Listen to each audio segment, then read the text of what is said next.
नमस्कार. मी मंजुषा.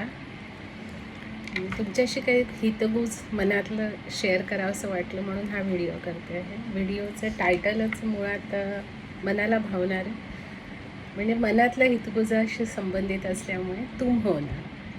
तर माझ्यासाठी म्हणजे माझ्या मनातून कधी कधी असं खूपदा वाटतं, जेव्हा आपण डिप्रेस्ड असतो, खूप विचारांच्या गुंत्यात स्वतःला कोंडून घेतलेलं असतं, रस्ता मिळत नसतो, उदास असतो, कन्फ्यूज असतो, किंवा कधीकधी हरवलेलं पण असतो, म्हणजे आपलं कशातच लक्ष लागत नसतं, कुठली निर्णय क्षमता आपली हरवलेली असते, किंवा आपण विचारांमध्ये एवढं दाटून असतो की त्या घटकेला असं वाटतं की खूप ओक्साबोक्षी रडावं किंवा कोणाजवळ तरी सगळं सांगून मोकळं व्हावं आणि मन हलकं होईल असं सगळं सगळं सगळं सांगावं आणि समोरच्या व्यक्तीने मला समजून घ्यावं.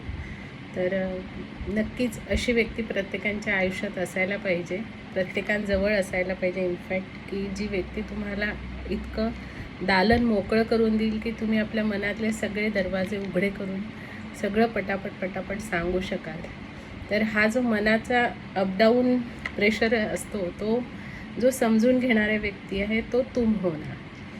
तर खूपदा असं होतं, म्हणजे मी स्वतः अनुभवलं आहे म्हणून मला असं सांगावं असं वाटलं.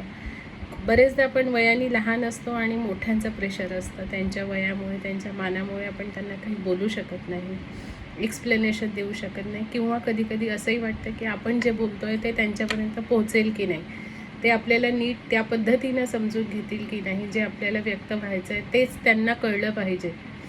किंवा कधी कधी आपण मोठं असतो आणि आपल्यापेक्षा लहान्यांना आपल्याला काही सांगायचं असतं, पण तेव्हाही हीच भीती असते की ते आपल्याला त्या राईट डायरेक्शनमध्ये ऐकून समजून घेतील की नाही, किंवा त्यांच्या चुका आपल्याला दिसतात पण आपण त्या टोकू शकतो का नाही, आपल्याला बोलायला रस्ता आहे का इथे नाही.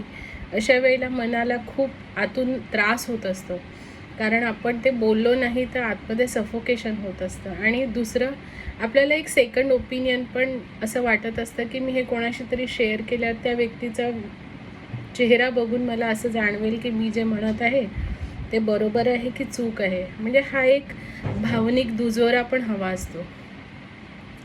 अशी जी व्यक्ती असते जिच्याजवळ आपण हे सगळं भराभरा ओकू शकतो, ती व्यक्ती नक्कीच देवदूत असते त्या घटकेला, त्या वेळेला. कारण ती व्यक्ती तुम्हाला एका मेंटल स्टेटसमधून बाहेर काढायला मदत करते, तुम्हाला त्या इव्हॅक्युएट करते त्या सफोकेशनमध्ये.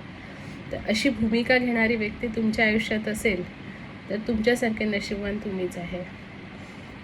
म्हणजे ही जी व्यक्ती असते ही ऐकणारी समोर, तिच्या मनात कुठलाही प्रिज्युडाईज नको, किंवा तिने फक्त शांतपणे आपलं ऐकून घ्यावं, कुठलं प्रिज्युडाईज ओपिनियन देऊ नये, रागवूही नये, प्रश्नही खूप करू नये की हे असंच का झालं तसंच का झालं. हे करण्यापेक्षा तिने आपल्याला पहिले सगळं व्यक्त करू द्यावं, मोकळं होऊ द्यावं आणि आपल्याला फक्त तो अमृततुल्य आधार द्यावा, ज्याच्यामुळे आपण पुन्हा उभारी घेऊन जगू शकतो. पुढचं आयुष्य, पुढचा दिवस, पुढची वेळ आपण फेस करायला पुन्हा नव्याने तयार होऊ.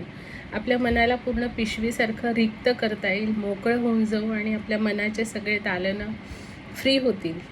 अशी ती अमृततुल्य कोणाची तरी साथ म्हणा किंवा साथ ही तेव्हा अपेक्षित असते. आणि आपण सांगत राहावं, सांगावं आणि त्या व्यक्तीनं फक्त ऐकावं आणि आपल्याला दिलासा द्यावा. अशी ती व्यक्ती आपल्यासाठी संजीवनी ठरून जाते. आणि तिने कुठलेही प्रश्न असंच का झालं, मग हे का केलं, मग असं नसतं झालं का, मग तसं नसतं झालं तर ते नसतं झालं का, हे टाळता आलं असतं का, हे कुठलेही प्रश्न नको. फक्त त्या व्यक्तीची तुम्हाला हो का, अच्छा असं झालं का, बरं होईल ग ठीक, इतकं म्हणणं. जवळ असेल, बसून शेजारी बोलत असाल तर तिने तुमच्या पाठीवर एक थाप देणं किंवा डोक्यावरून हात फिरवणं किंवा फक्त तुमचा हात हातात देऊन आश्वासन देणं की मी तुला ऐकते आहे बरं, मी तुझ्यासोबत आहे बरं. आणि जर तुम्ही अशा मनस्थितीमध्ये कुणाला कॉल लावला असेल आणि कॉलवर सगळं भरभरं बोलत असाल तर समोरच्या व्यक्तीने शांतपणे ऐकून घेणं आणि फोन ठेवताना पुन्हा एवढा दिलासा देणं, अगं होईल सगळं ठीक, कळू आपण काहीतरी, निघेल रस्ता, शांतपणे विचार कर, 2 दिवस जाऊ दे. अशी सांत्वना तिनं दिली तरी आपल्या मनाला पुन्हा उभारी येते आणि आपण सगळं शांतपणे ते पचवतो आणि पुन्हा नव्यानं जगायला सुरुवात करतो. तर अशी व्यक्ती नक्कीच तुम हो ना. माझ्याकडे आहे, आपल्याकडे पण असावी अशी आशा करते. सगळ्यांना आशीर्वाद म्हणा किंवा शुभेच्छा देते की प्रत्येकाच्या आयुष्यात अशी देवदूतासारखी माणसं असावी. धन्यवाद.